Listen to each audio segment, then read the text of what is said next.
There are 5 kinds of wars, and they start in this order, just sequentially, typically. A trade war, a technology war, a geopolitical influence war. Then you get into a capital and economic warfare, which we are now with sanctions. They always happened in history. And then there's a military war. And so you could see that progression happen through time. And that creates a template. So I like to look at the template and then plot dots to see how we're transpiring relative to that template. China holds a lot of American debt. Yeah. Should we worry about that? I think they should worry about it. I don't believe that they'll sell the debt. And if they sold the debt, we would, again, like others, just print more money and it would depreciate in value. I think that they know, and have known for quite a long time, that the position that they have in that debt is something that they're going to have to stick with. The way it worked is they produced inexpensively. We all thought this is a good thing. I thought it was a good thing. And they earn money. And then they take a lot of that money that they earn and then they lend it to us. I remember when this started. The per capita income in the United States was 40 times the per capita income in China, and they're lending to us. So we borrow this money, and they buy our bonds, and I don't know who got the better or worse deal, but anyway, that's what happened. So look at it this way. It's a big thing. The population in China, the capitas, are more than 4 times that in the United States. Since I started going to China in 1984, per capita income has increased by 27 times. If it increased to half of what the United States is, that would mean its economy would be twice the size of the United States. So it's a big force. And simultaneously, given the risks in the world, they want to be self-sufficient. And similarly, the United States wants to be more self-sufficient, and other countries are wanting to be more self-sufficient because they're worried about being cut off. The main reason that China did not denominate its exports and trade in the currency and did not denominate its lending is that they didn't want to be a threat to the United States, because that's a threatening act. If the United States loses, now we were in a different era then, just to explain it. They became the largest trading country in the world. In other words, did more trade than any other. They could have operated in their currency. In terms of lending, international lending, they're the largest lenders, and they could have done that in their currency. They chose not to because they perceived that that would be a threat. They were not trying to disrupt the world order. This leadership was the same, of the same mind. And I think is pretty much today, they don't want to disrupt the world order. But they want to be as great as they can be. They want to be as rich and powerful and so on. But they don't want to disrupt the world order. If you look at history and you understand international relations, which is very much like Confucianism, what you have is called a tribute system. And that means each country is in the place, they know their place. They know the hierarchy. Like in the old days, it's almost like other countries would be almost a vassal state. You would say, I know that you have the power, you pay respect, and you operate in a harmonious way.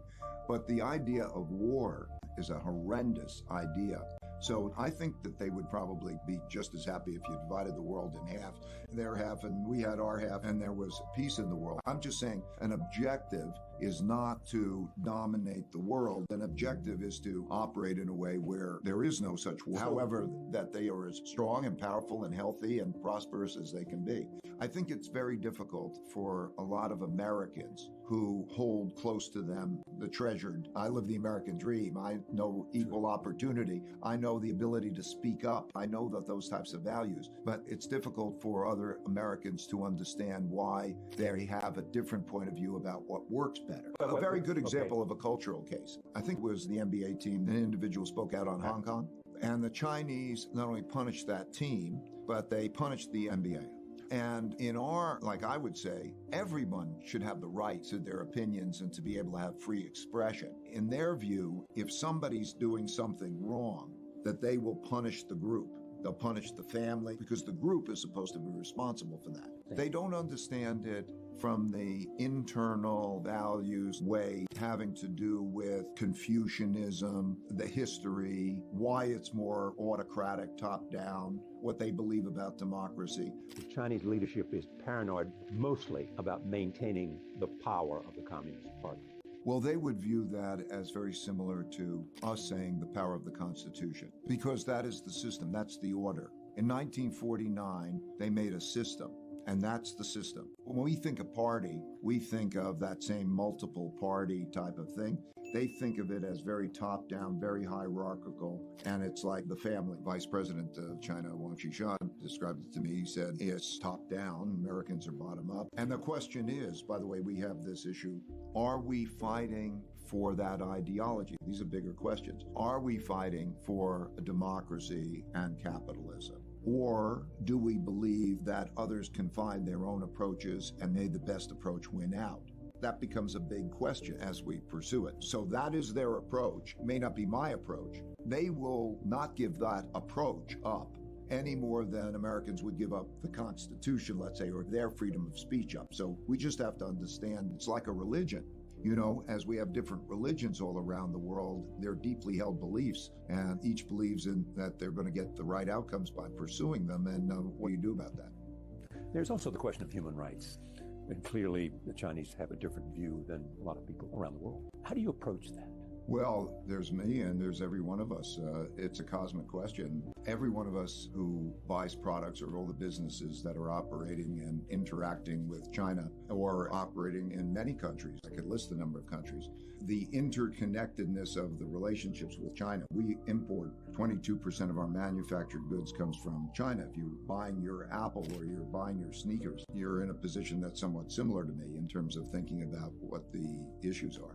What I do is I rely on the guidance of the government, both governments. I think in studying their dynasties, I studied the Tang dynasty, which is around 600, and I studied also other societies. It is the things that I've talked about before. It is in broad-based education. The Confucian system was the first meritocracy that came in to create broad-based education, and then they would have exams, and the people who would get the jobs would be the people who were the most capable, and they got away from corruption and those types of things. I wouldn't characterize some things as Chinese. I think that in the history of China, there have been good dynasties and there have been bad dynasties. But there's always the common ingredients of what makes a country successful. And they've been that way uniquely. If you do look at the history, I've studied the powers and the different strengths. China has, through history, up until around 1840, been always like number one or two in the country because of hard work, because of meritocracy, because of being highly civilized. In other words, they are working in the same direction and they operate well to be productive together. Those are the same elements, but it's not just Chinese. If you go back to many empires and many civilizations, those elements have been the timeless and universal elements that have been the source of success. If you look at the history of China, there's been more creativity. They're 500 years ahead of us in the printing press and many, many forms of creativity. And if you look at the inventions that are coming out of China now through the entrepreneurship and so on, there's a lot of creativity that comes back. But of course, there's always a balance between being a revolutionary. It's always how far do you take it? So in China right now, there's entrepreneurship, investing in all the ways, empowering, and it's really a capitalist type of approach among entrepreneurship. But they'll call it state capitalism, that kind of an approach. And then there's the question of order. So it is always in getting that balance correctly, because you can have disorder. Like in the United States, we could have enough disorder that could be disruptive to that process. So it's always the issue of getting that balance right. Right now, I think the tilt in China has been a bit more autocratic. And so they're trying to strike this balance with also creating what they call Little Giants program for entrepreneurship and so on.